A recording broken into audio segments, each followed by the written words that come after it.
வணக்கம் நண்பர்களே, இந்த வீடியோவில் எதை பற்றி பார்க்க போகிறோம்னா 9/7/2025 நாளை முதல் அமலுக்கு வரக்கூடிய 7 முக்கியமான அறிவிப்புகள் பற்றி தான் பார்க்க போகிறோம். இந்த அறிவிப்புகள் பற்றி பார்க்க போகிறதுக்கு முன்னாடி நீங்கள் நம்ம சேனலுக்கு புதுசாக வரீங்க அப்படின்னா மறக்காமல் சப்ஸ்கிரைப் பண்ணிவிடுங்க. அப்படியே பக்கத்தில் இருக்கக்கூடிய பெல் பட்டனை கிளிக் பண்ணிவிடுங்க. அப்போ அது போன்ற முக்கியமான தகவல் போடும்போது நோட்டிஃபிகேஷனாக உடனுக்குடன் வரும். வாங்க வீடியோக்குள்ளே போகலாம். முதல் அறிவிப்பு பார்த்தீங்கன்னா, நாடு முழுவதும் வரும் 9ஆம் தேதி அதாவது நாளை ஆட்டோ பேருந்துகள் ஓடாது என பந்த் அறிவிக்கப்பட்டுள்ளது.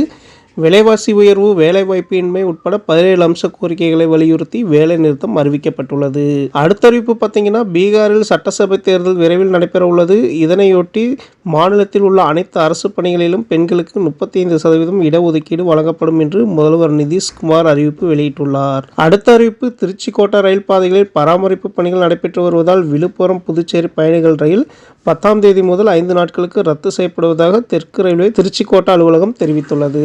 அடுத்த அறிவிப்பு, 2016ஆம் ஆண்டுக்கு முன் அனுமதி பெறாமல் போடப்பட்ட வீட்டு மனைகளுக்கு அனுமதி பெறுவதற்கான காலக்கெடுவை தமிழ்நாடு அரசு நீட்டித்துள்ளது. அடுத்த அறிவிப்பு, ஆந்திராவை தொடர்ந்து தெலுங்கானா மாநிலத்திலும் தொழிலாளர்களின் வேலை நேரம் 10 மணி நேரமாக அதிகரிக்கப்பட்டுள்ளதாக தெலுங்கானா அரசு அறிவித்துள்ளது. அடுத்த அறிவிப்பு, தூத்துக்குடி மாநகராட்சியில் தெருநாய்கள் குறித்த புகார்களுக்கு 180020304001 என்ற கட்டணமில்லா எண்ணை தொடர்பு கொள்ளலாம் என தூத்துக்குடி மேயர் ஜெகன் பெரியசாமி அறிவித்துள்ளார். அடுத்த அறிவிப்பு, சென்னை வானிலை ஆய்வு மையம் அறிக்கை ஒன்று வெளியிட்டுள்ளது. அந்த அறிக்கையில் மேற்கு திசை காற்றின் வேக மாறுபாடு காரணமாக தமிழ்நாட்டில் இன்று மற்றும் நாளை ஓரிரு இடங்களிலும் புதுவை மற்றும் காரைக்கால் பகுதியில் இடி மின்னலுடன் கூடிய லேசான மிதமான மழை பெய்யக்கூடும் என தெரிவிக்கப்பட்டுள்ளது.